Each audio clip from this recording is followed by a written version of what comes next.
He's going all the way. 20, 15, 10. Touchdown. Texas Tech takes home the victory. Welcome to another episode of the Broadway Shuffle with Conrad, Clayton, and Zyler. I am Brennan. We are going to preview Texas Tech's matchup in Lubbock against the Oklahoma State Cowboys at 3 o'clock this Saturday afternoon. Before we do that, though, Conrad, I hear you got your first word of the episode. Yeah, good to be back with you guys on this fine Wednesday night. You will be listening to this on Thursday morning or Friday before Texas Tech plays the Oklahoma State Cowboys in Lubbock. But as you may have noticed, my background is different. I am not in my normal office with the normal books behind me. I am in a state far, far away from the great state of Texas. I am in what some may call SEC country.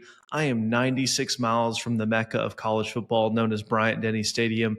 It feels a little bit different being away from the Lone Star State, but I will say it makes me appreciate what we have in Texas a whole lot more. So that's my first word of the episode, and it'd probably be, if I had to summarize everything I just said, a man far from home. Looking forward to getting back to the Lone Star State. So Conrad, 96 miles from Bryant-Denny. If you have a question about where I am or a prediction of where I am, let me know in the comments, and I may or may not tell you. I probably won't, but I'd love to read where you think I am. Are you in violation of the 100-mile restraining order that Ty Simpson had to place on you? Does he know? I'm not aware of any of those restraining orders. But you didn't see that come out? No, I didn't see it come out. That, an SEC ESPN must have missed that report. Paul Feinbaum did it tell you. I'll forward it to you. Yeah. Yeah, okay, thanks for letting me know.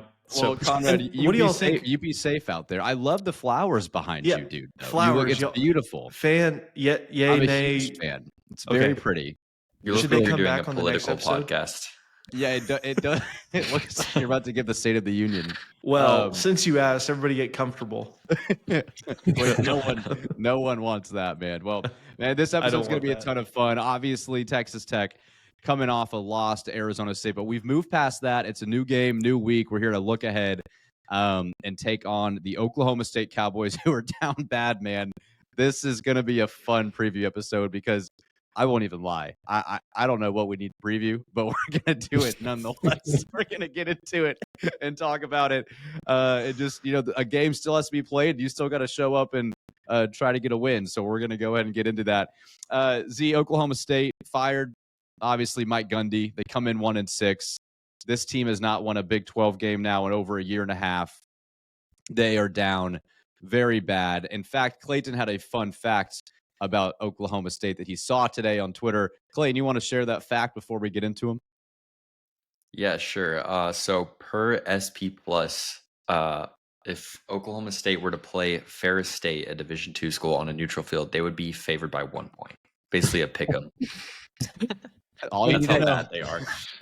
Listen, nobody's a bigger respecter of Mike Gundy than me on this show. I love Mike. I like Oklahoma State. But I am going to kick this dog so hard while they are down. This program dominated you like while I was coming up as a Tech fan. I feel no sympathy. I hope we beat them by 70 plus. I really do. And it's no ill will. It's just kind of one of those things that, like, you kicked us repeatedly and then flipped us over and kicked us again. Like, it's time that we get one back. And I will be rooting for every touchdown. I hope Joey doesn't call off the dogs. This team beat you 66-6 1 year in Jones AT&T Stadium, I believe. Like, it's time, and the reckoning is coming for the Cowboys, and I'm excited. Yeah, I don't mean disrespect to Oklahoma State, but I kind of do. It's a rival. It's a team that has beaten you. Like you said, the last decade plus. The last great win against Oklahoma State that I remember was 2008, like the week after Texas, where you just spanked them in Lubbock. I know we've beaten them since then, but it just hasn't felt the same. I think the Cliff beat them in Stillwater, I think, in 2018. That was the next time that you beat them. After you beat them in 2008, you didn't beat them again until 2018. Which is crazy. That was probably the best win of the Cliff era in the Big 12. And I think that, 41-17, if I remember correctly, and Alan Bowman played really well. Yep. Crazy. That's crazy that Bowman played. Speaking of Alan Bowman, is he going to be playing quarterback for the Cowboys this weekend? Alan Bowman is not playing quarterback this weekend for the Cowboys. So going to be a lot of fun, man. I think this is a great schedule. This works out well with Texas Tech's schedule. You come off the tough game against Arizona State. Now you get the worst team in the conference at home to kind of reset things.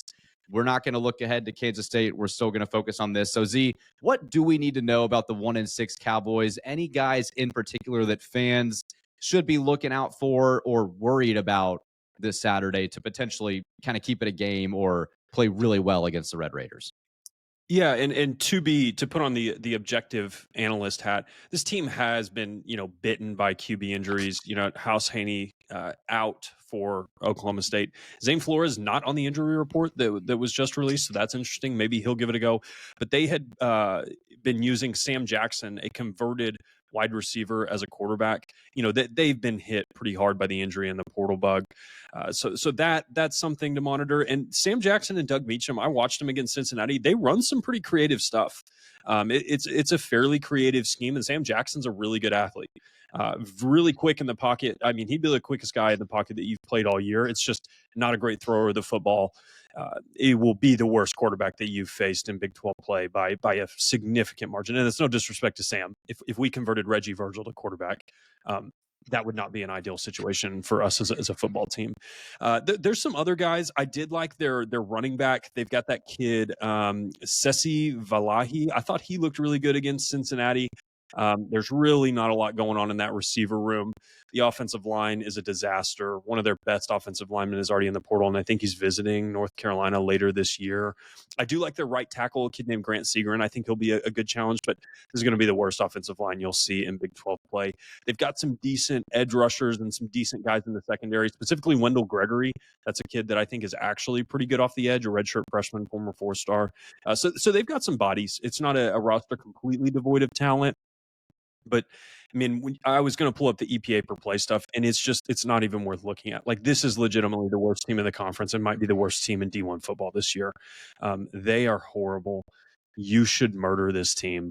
And I really don't mean that disrespectfully. There's plenty of years when Tech walked into UT Stadium or OU Stadium. It's like, you don't have a chance in the world. And yeah, that's how this should go. I mean, I'm confident enough. If OSU beats us this weekend, I will donate $1,000 into their NIL pool. Like, I am that confident that you are going to take this team down. Let's do it as a show. Should we donate? If OSU wins, the Broadway Shuffle will donate $4,000 to the OSU NIL fund, and I will enlist in the Russia-Ukraine war. Okay. Oh my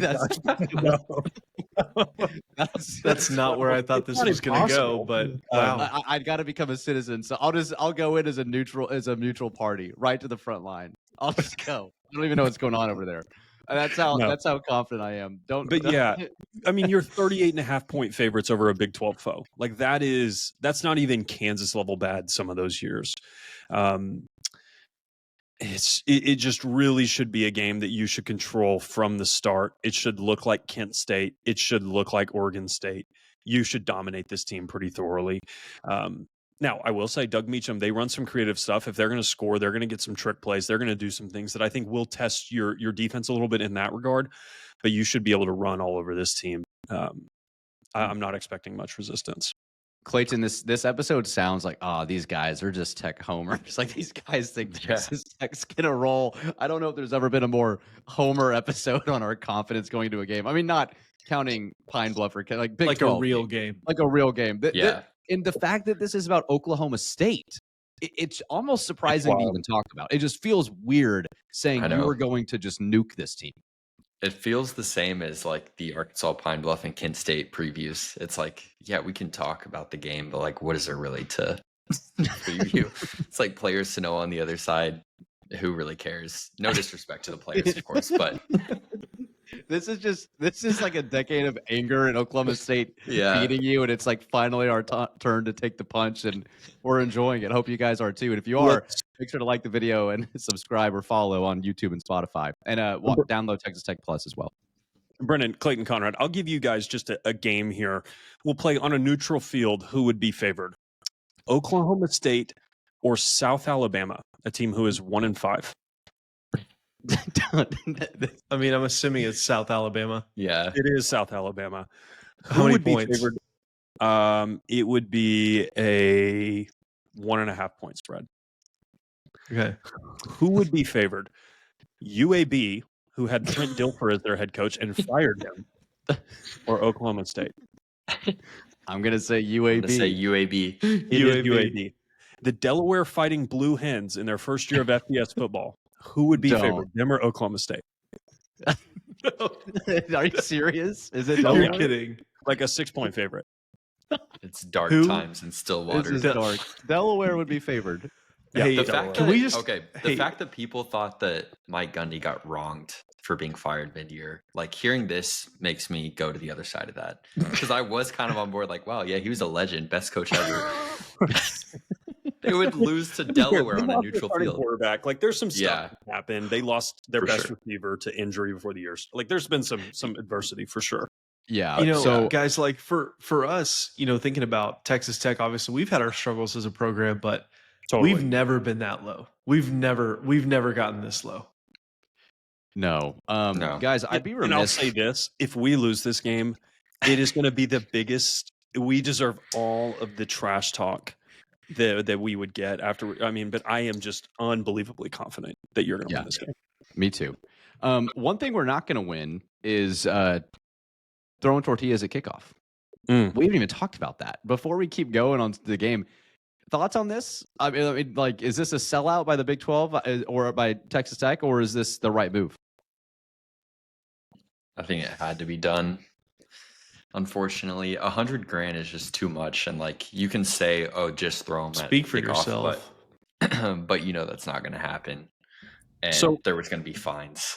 I believe the way that the wording is that you either get $100,000 fine or you can clear out the violating section. And so we do technically have an out, like on that regard. You can do that thing that they had to do. What was it against? Who was that again? I remember that. That was several. Was that over COVID?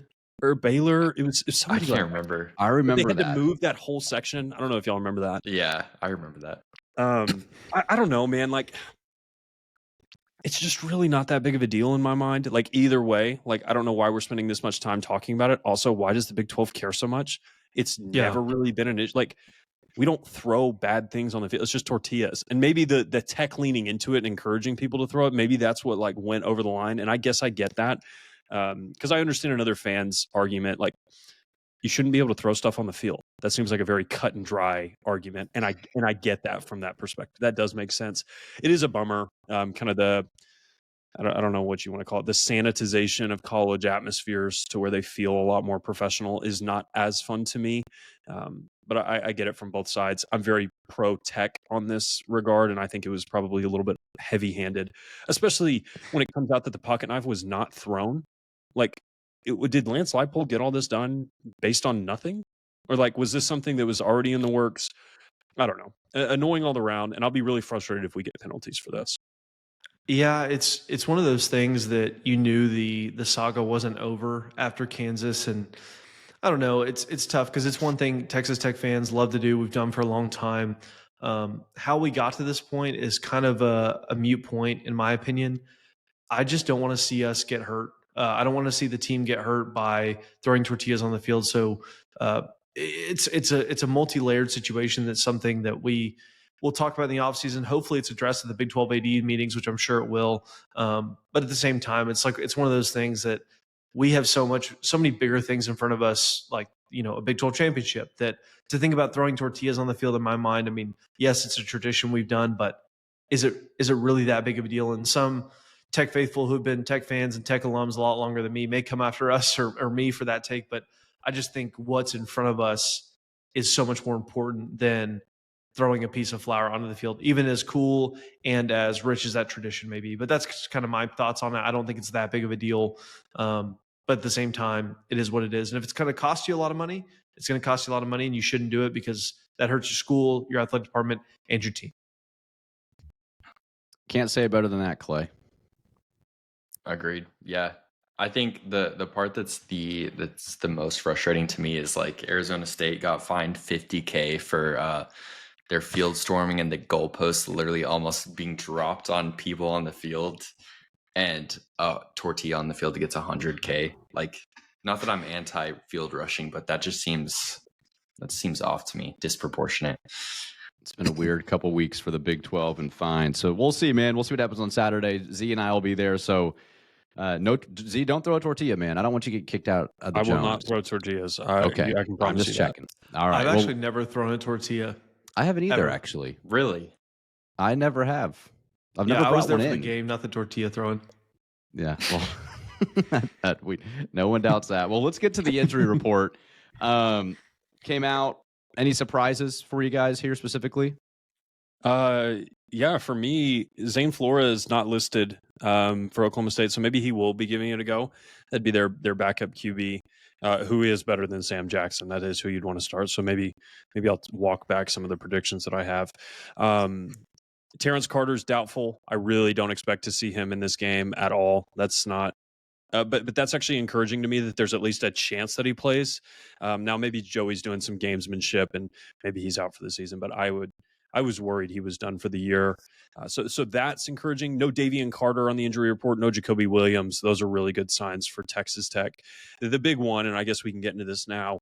Baron Morton listed as questionable. Should he play? Should he not play? I don't know. My initial spiel is I don't want him going into Kansas State and that being the first snap he's taken in like 2 or 3 weeks. So I hope that he does play. But I know and I understand why people might think differently in that regard. That's just kind of how I feel. If he's 100% and he can give it a full go, I hope that Baron plays.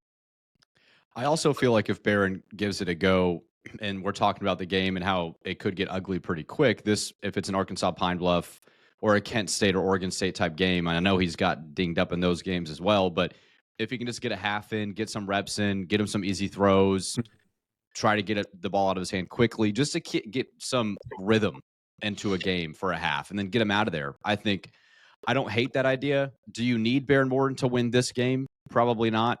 But do you need him to be 100% for Kansas State? It sure looks like it. So you're going to need Baron to play well that week. And if Joey and the staff feel like getting him some reps in this game will make that happen, then got to trust him on that. But I don't expect to see Baron for more than a half. So. Yeah, I feel like if you see Baron for more than a half, something has gone drastically wrong, and we probably won't be releasing a reaction episode on Monday morning. No, I'm kidding, but I'll be in Russia. Well, to return to more serious matters. No, I think Baron plays. I would think he'd want to play. I mean, being out there, you never don't want to play, and even with a game like this, where you're going to win by a lot, let's just say it. You want to see your starting quarterback out there and play well. I do want to see him get reps in it. And I want the offense to feel like it felt like those first 3 games, because that's what you're going to need firing on all cylinders before you go to Kansas State. Because Kansas State, again, they're not a fantastic football team, but you're going to their place, which has been a very tough place to play for you. So you need everything firing on all cylinders.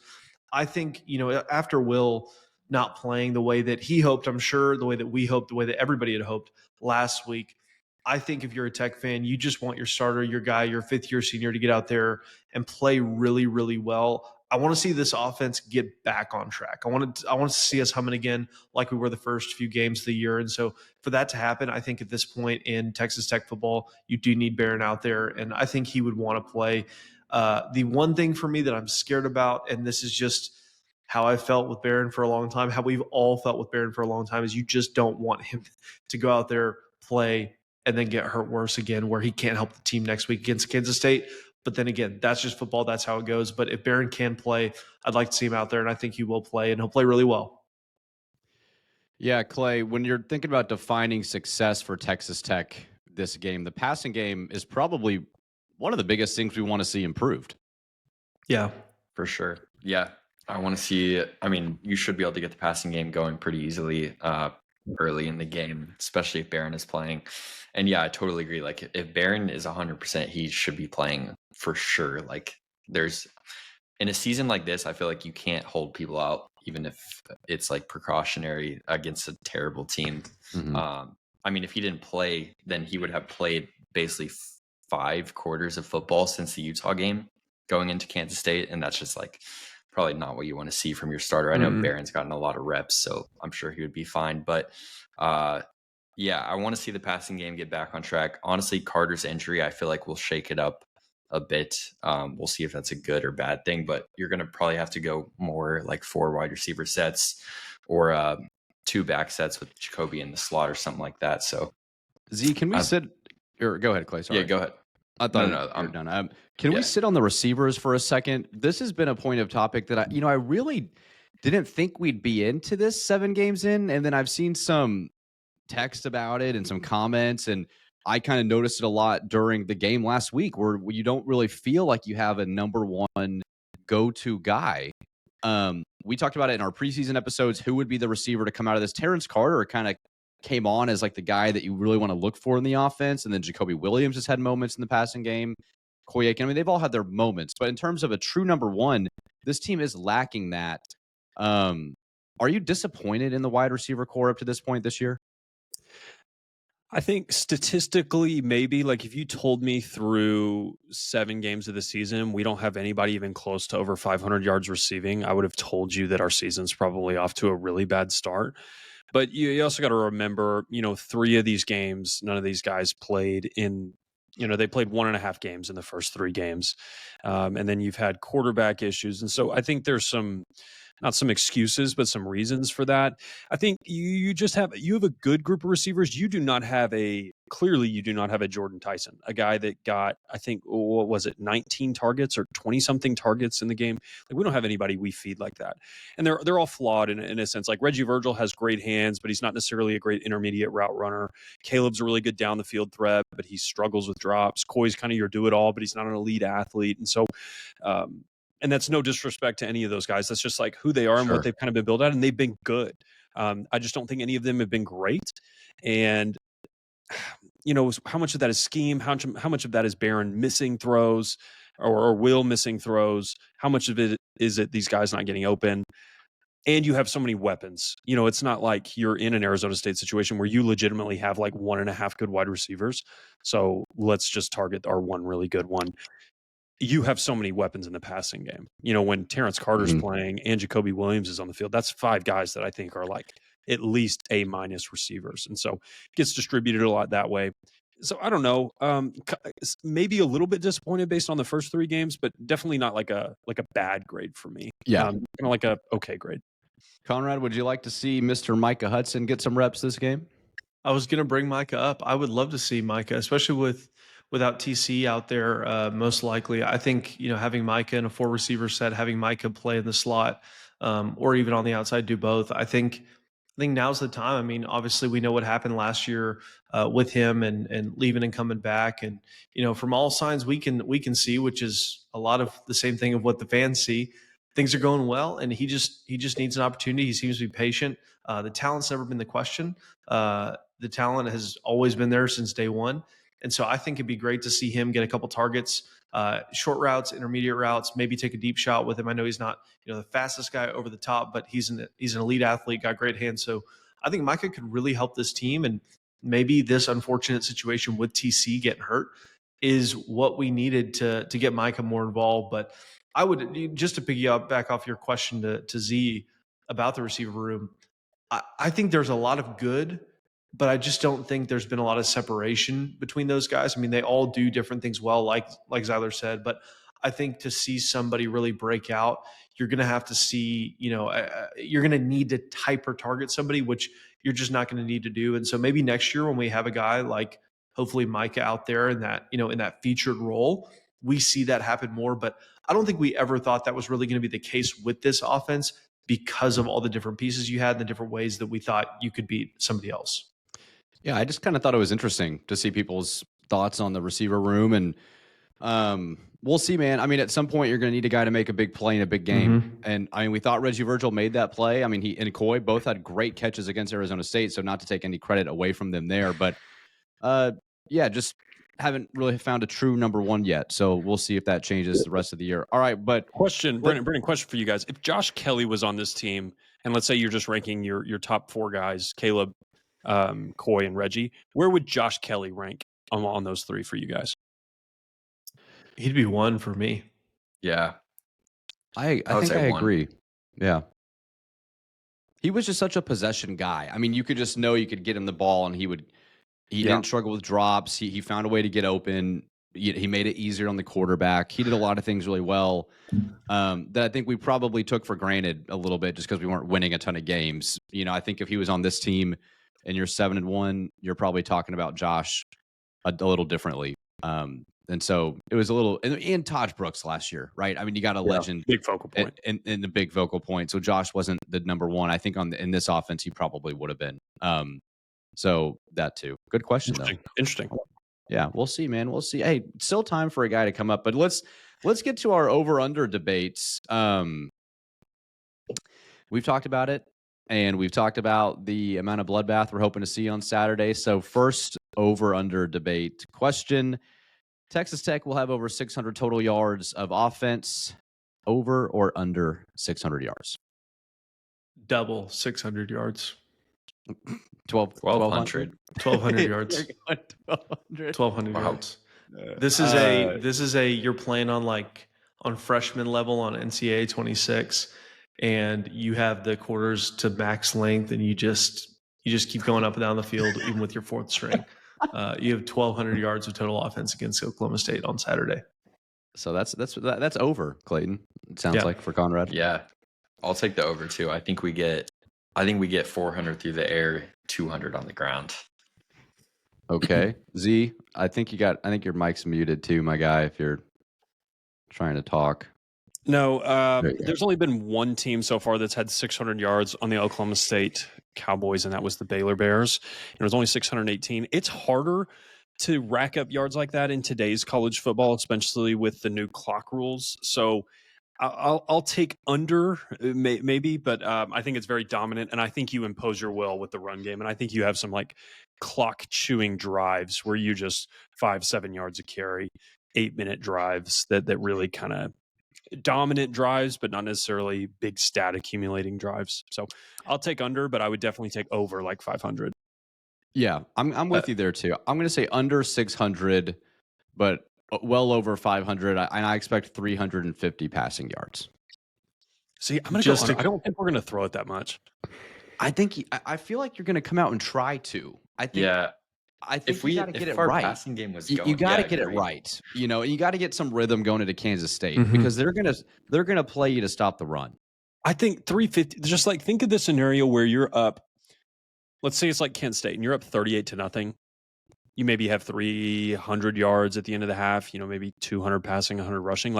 Do we really go out and throw it and get 150 more yards in the second half? You can get close to 300 in one half. I mean, Barron almost did that against Houston. Yeah, I don't know. We'll see. You guys may be right. I hope you're right. Yeah. Hey, I'm saying, let me clarify. We're not going to get 1,200 yards if y'all couldn't catch that already, but I do think we will get over. I will take the over on that. I think they're going to be more establish the run. I think they were really disappointed in their first down performance, and I think a lot of that will be, can we get wins on first down? And I think a lot of that will be in the run game. That'll be my prediction. Whether that happens or not, we'll see. Okay, next question. Texas Tech defense will force 3 turnovers. Over or under 3 turnovers? I think 3 is a good number. I don't think I could take over because 4 is a lot. 4 is a lot. I'll go under. I feel all under. I'll go under.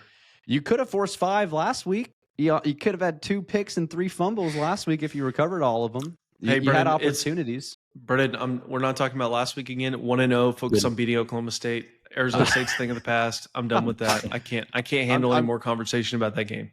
All I'm saying is I get that. It's therapy. I get it. But all I'm saying is that your defense could have forced 4 turnovers last week, is my point. Could have, should have, would have. It's not outrageous, but I'll go exactly 3. 2 picks and a fumble. Okay. I like that. I don't know that was an option. Yeah. I asked the That's question. Not how it works, buddy. I can answer it however I want. I asked it. It's my question. Yeah, okay, fine. Fine. We'll go 4. I'll go 4. I'll go over. Okay. I trust the defense. Thanks for playing by the rules. Yeah, you're the welcome. Big 12 would right. appreciate All you. right. Way to keep me accountable. Yeah, I don't want to get fined $100,000. Well, let's see. Okay, that was it for over under. But yeah, I'm trying to think too. I just wanted to go back to something real quick on the passing yards. I mean, Z, do you feel do you see what Clayton and I are saying that this needs to get right? I feel like you need to be able to pass against Kansas State and BYU. Like I think there needs to be more rhythm and continuity within the passing game. But imagine this defense is like Kansas, and it's like if you can get 7 yards a carry, why would you throw the ball? Yeah, but like because if you can beat them however you want, you might as well get some reps. They could have done that against Kent State and Pine Bluff too, and they still threw it. Yeah, I don't know what the yardage totals was. This is a scrimmage. This is a scrimmage, so we need to be able to We're talking way too much smack for it. I know. You know what's funny? Conrad's gonna hate this, but last week we were very confident in our pick'ems as well. We all lost, which we're about to get to next. Our pick'ems. That was maybe a little irrational. This is completely rational, and Zyler can make an argument with numbers for like 5 days on why we should beat Oklahoma State, and probably could still go for another 5 days after that. This is much different than last week. This would be on the level of Penn State losing to UCLA if you lost this game. 100%. Oh, this would be maybe worse. That'd be way worse. Yeah. UCLA is like 3-1 since they fired Foster. They actually figured out how to play football. At that time, UCLA was staring down the barrel of like not winning a single game all year. That was also on the road, cross-country road trip, too. Yeah, I think it would be worse. I think this would be the most shocking upset of the country if it happened. It would be worse. This would be a program shaker. Worst. Okay, let's go before we pick up. Worst case scenario if you lose. What happens if you lose? Besides me going to war. I mean, nothing would happen with the coaching staff. No, yeah, but like what you're on the Penn State trajectory. The season's over. Yeah, like it would be. It's over. Dark times the rest of the season. You lose this game, the interest in Texas Tech football absolutely plummets. Yeah, I think that's fair. I think get a lot of interest for about 4 or 5 hours on the. Yeah, I bet you our reaction episode, if we even posted one, if we could even bear to show our faces, would go nuclear. After this episode, for sure. That we would. Show's over, buddy. We're done. Close the door. All right, well, let's get to our pick'ems, and hopefully we'll pick that doesn't happen. But 4-2 last week for the Broadway Shuffle, fellas. So we're kind of all hovering around 500. I'll do an end of the year season total to the end. I just got to go through a lot of documents to find those, but we'll get to them. Before we get to Texas Tech, we'll go through our 5. I got, I think, 3 Big 12s and 1 national, and then Texas Tech this week because you got some big Big 12 games that we're going to. But I do want to say this, that if you would count last week's score predictions and this week's score predictions, I feel like some of them would be well over 100 to about 17 in the last 2 weeks having Texas Tech. So this week will be a little different. Last week's Conrad and Texas Tech 55-10. So hey, Brennan, what did I tell you about we'll see where it goes this week. Leaving it in the past. Let's leave it in the past. All right. Well, we'll see how we do this week. I'm going to start. Look, now that you've lost a lot of games in the Big 12 that are very important for Texas Tech. So we're going to start with probably the biggest one, a team that's coming to Lubbock here in a couple weeks, BYU at Iowa State. BYU is undefeated in the Big 12. They're going to the Cyclones, who have lost 2 in a row. They're just beaten with injuries right now. So who do we like? Does BYU stay undefeated? They have a bye week, by the way, before Lubbock. So this is their last game before they come to Lubbock. So does BYU come into Lubbock undefeated? Yes or no? Clay, I'll go to you first. I think they do. I feel like I should take Iowa State considering they had a bye last week and BYU is coming off a rivalry game, but I think Iowa State's just too injured. So I'll take BYU in a close game. Z? Yeah, so I was just looking through the injury report. Dominique Orange for Iowa State is going to be out. He's their first-round defensive tackle prospect. I think if he would have been in, he's doubtful, so maybe he plays. Like Clayton said, too much on the injury side. I think I'll take BYU. I just don't know. I don't think Iowa State's going to be able to get pressure, and I don't think they're going to be able to stop the run. Maybe I'm underselling Matt Campbell. I have been prone to do that. Probably the most underrated coach in the Big 12. I just don't give him enough respect, and him with 2 weeks to prepare. Maybe I'll look foolish, but I will take the Cougars to walk into Lubbock undefeated. Conrad. Yeah, this is hard for me to do because I just cannot understand why in the world any head coach, any equipment manager, or any quarterback would want to wear number 47 for the BYU Cougars for any team. And so that just bothers me a lot more than it probably should with BYU. But I'm still going to pick BYU to win against Iowa State and come into Lubbock undefeated.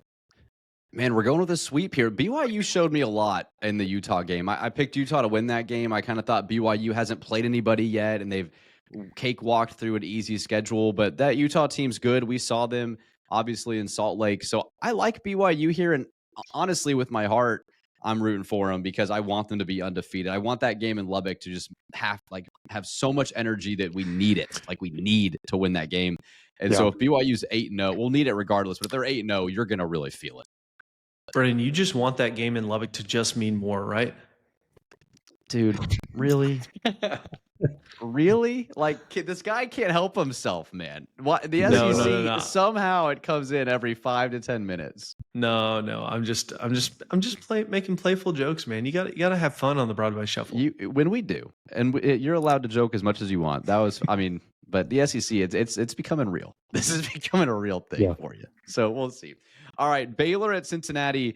Look, I'm gonna pick with, just so we're clear, I'm gonna pick with my heart, not my head, this entire slate, because I just want all these things to happen. So I'm picking Baylor. Cincy undefeated in the Big 12 again, 4-0 in conference. So I'm gonna pick Baylor. They're at Cincinnati. Soy Robertson's still playing great football. They did struggle with all the rain delay in Fort Worth and tried to make a big comeback against TCU, but weren't able to get it done. So I like Baylor at Cincinnati this weekend. Anyone else picking Baylor with me, or are we going with our heads here and picking Cincy? I think Baylor has to score like 42 to win this game. Like, they just cannot stop the run, and Cincy's great at it. Brendan Sorsby never takes sacks. He never throws interceptions. Are they going to be able to beat Cincinnati straight up? And I don't think Cincinnati is that good, but they are good enough to beat you at home, especially a team as flawed as Baylor. I'm going to take the Bearcats. Yeah, agreed. I feel like Cincinnati is kind of similar to TCU, who just beat Baylor and honestly kind of controlled that game for the most part. So I don't see how Baylor can, flip that script week. So I'll go Cincy. Give me Cincinnati. No surprise there. No surprise there. All right, fine. I'll root for Baylor. Come on, Baylor, pull it off for Baylor. I want Baylor to win, but I don't think they're going. Why?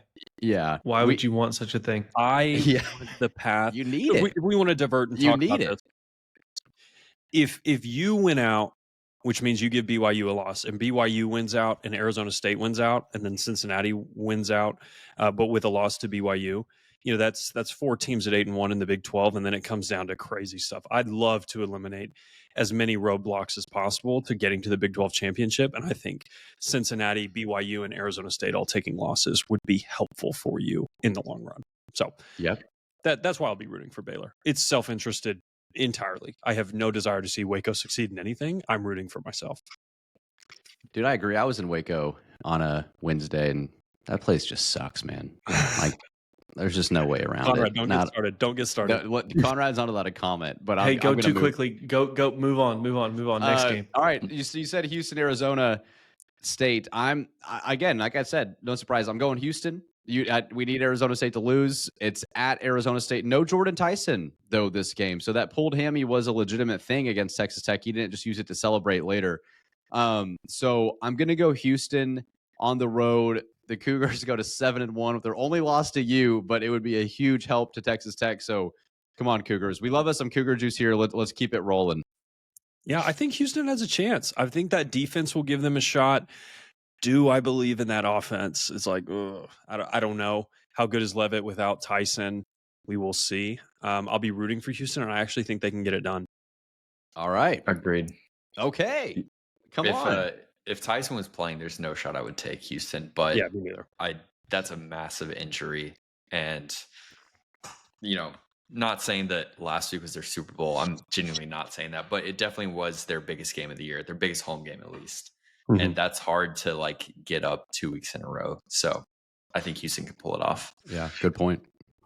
Yeah, I'm not going to talk about the other school in Arizona, so I'm just not going to pick this game. Okay. 0-1. That counts as a loss. That's a loss. Yeah, I was about to say that's a loss. No, when it comes to our record. No, I'll pick Houston.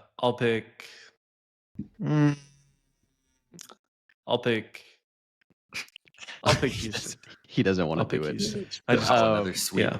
Yeah, another sweep. This could be a rough week for us. Yeah, All right, yeah. those are the Big 12 games that matter. Let's go to the SEC slates. 2 games there for Conrad to enjoy picking. So we've got the Aggies at LSU. Dude, the Aggies got to fall at some point, right? Like, this team's got to lose sooner rather than later, in my opinion. They barely beat Arkansas. They barely beat Notre Dame. So they have played with fire this season. So I like LSU at home. I'm taking LSU as well. I think I forgot what the stat is, but Brian Kelly's record in home night games is like absurd. And I don't know. Like, I feel like both teams, like if A&M wins this game, they're a shoo-in for the playoff. And if LSU loses this game, like the rest of their season could go very, very badly because they still have to play at Bama, at OU. I feel like eventually LSU's defense will carry them to a win. So I'll take it this week. All right.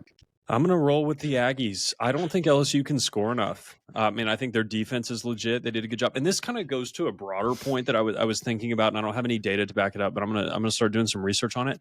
I think it is much more viable to fix your team on the defensive side of the ball via the portal than it is fixing your team on the offensive side of the ball via the portal. And the examples I think of are like Penn State trying to fix their offense with the portal this year, Florida State trying to do it the last 2 years. You just don't see a ton of hits when it's like a complete rebuild on the offensive side. And LSU brought in the number 1 portal class by 24/7's metrics. On3 had Tech number 1, and it fixed their defense, but it hasn't really done anything for their offense. I think A&M has enough. That offensive line is good enough, and they'll be consistent enough to win a low scoring game, 20-17 or something like that. But I'm going to take the Aggies. Conrad? Yeah, thanks for asking for my opinion on this wonderful SEC game down in Tigerland down there in Louisiana. I drove through there today, actually. Does anybody call it Tigerland? Tigerland? I just made that up. I will say, I went down. When we were driving through Baton Rouge this summer. We actually went and saw Mike the Tiger live. He did look at me and give me a little wink. I think he knew that I was going to pick them in this game, and so I'm actually going to take the LSU. I'm going to take the LSU Tigers to beat the Aggies. Worse. I think this team, they're back against the wall. Obviously, things have not gone the way they wish they would have this year. I picked them to play in the national championship. I believe that will not happen, but I will pick them to beat the Texas A&M Aggies at home in Baton Rouge. Tigerland. It's not Baton Rouge. That was an unbelievable. that was your best prediction ever. Hey, you never know what you're going to get. You never know. Ole Miss at OU. This is kind of an elimination game potentially in the SEC here. Both teams come in with 1 loss. I'm leaning OU at home, but I could be persuaded Ole Miss. I thought they played well against Georgia. Trinidad Chambliss, I will say, this guy is balling out. Like, he is very good, and it's been impressive. But I'm going to lean with OU in Norman against Ole Miss. And then this will only hype up the train for Lane Kiffin to leave for Florida.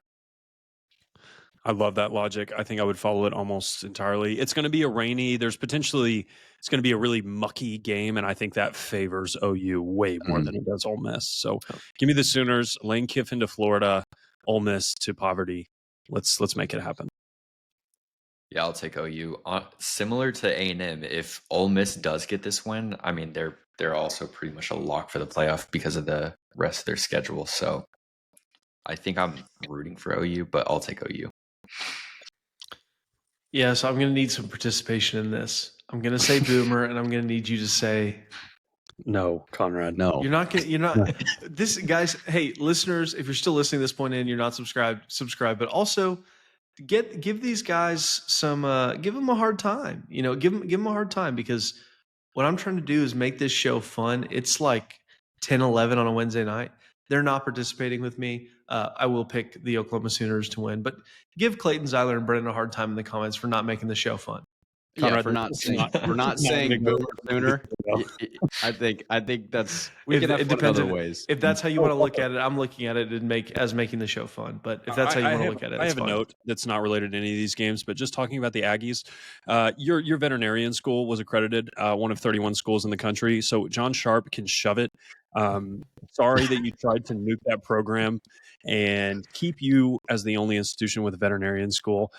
We don't listen to you, and we don't care. East Texas does not know what's best for West Texas, and you guys can shove it. So shout out to Robert Duncan for taking the fall for that and being an awesome chancellor and doing what's best for Texas Tech. So is that the Thursday Tommy Z right there?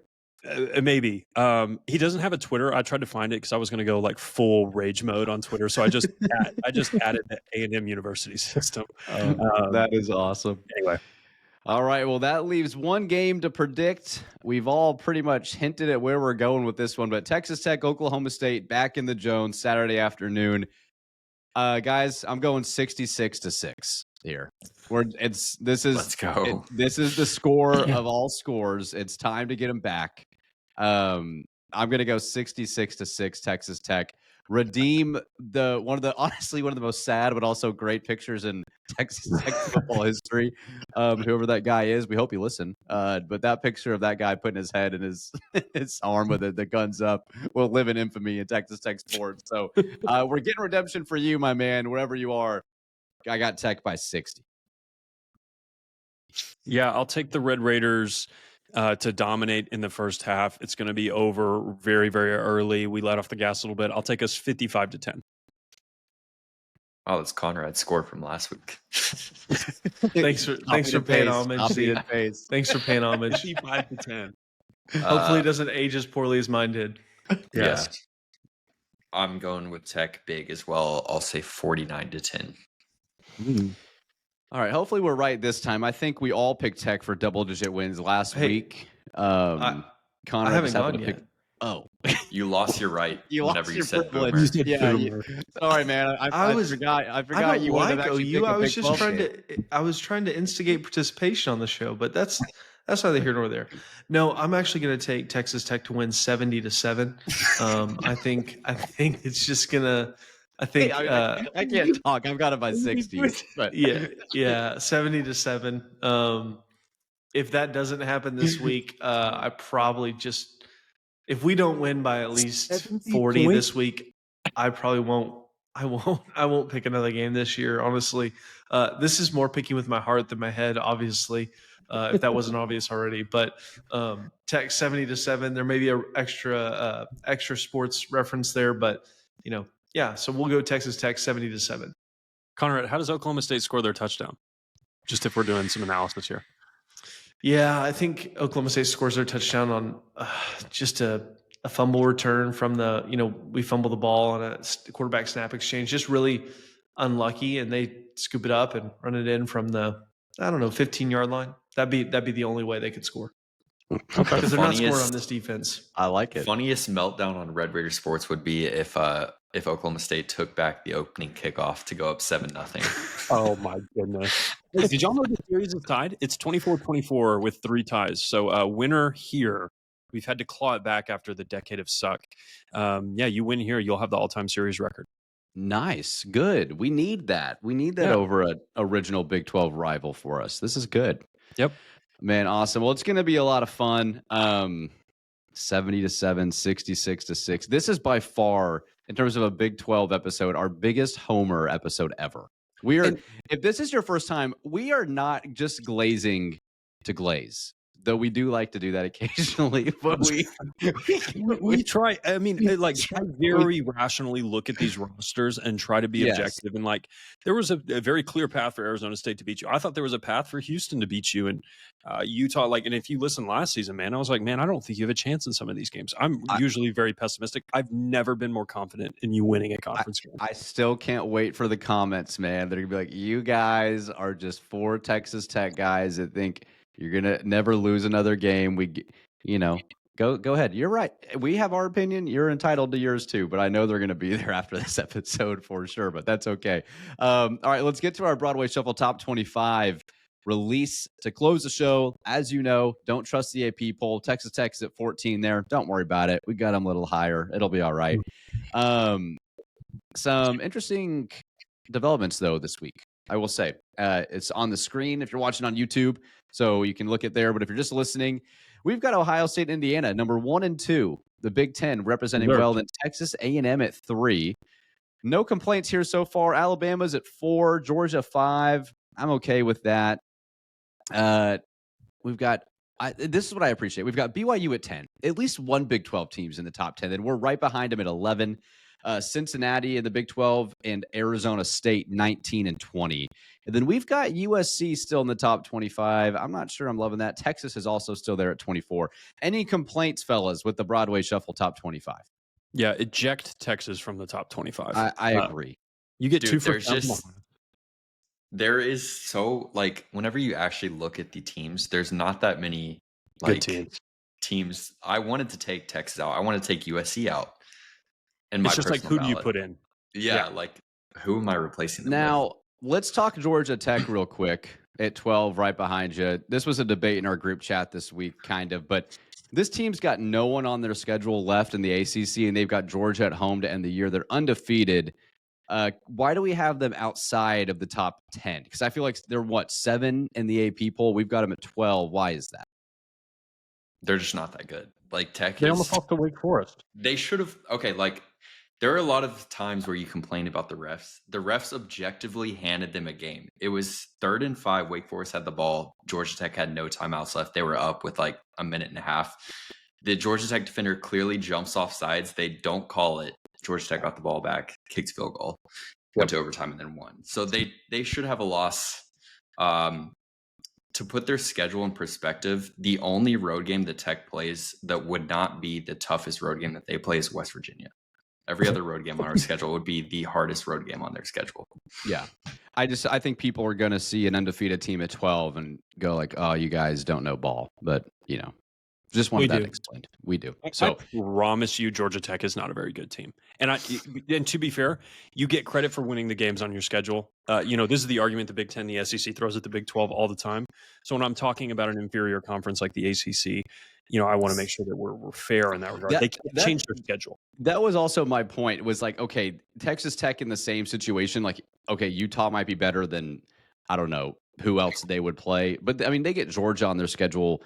If Texas Tech was 9-0 with and we played West Virginia, Cincy, whoever, Oklahoma State, we'd be getting the same crap. So I guess I kind of want to be like, no, let's give the little brother some love, just because we are the little brother as well.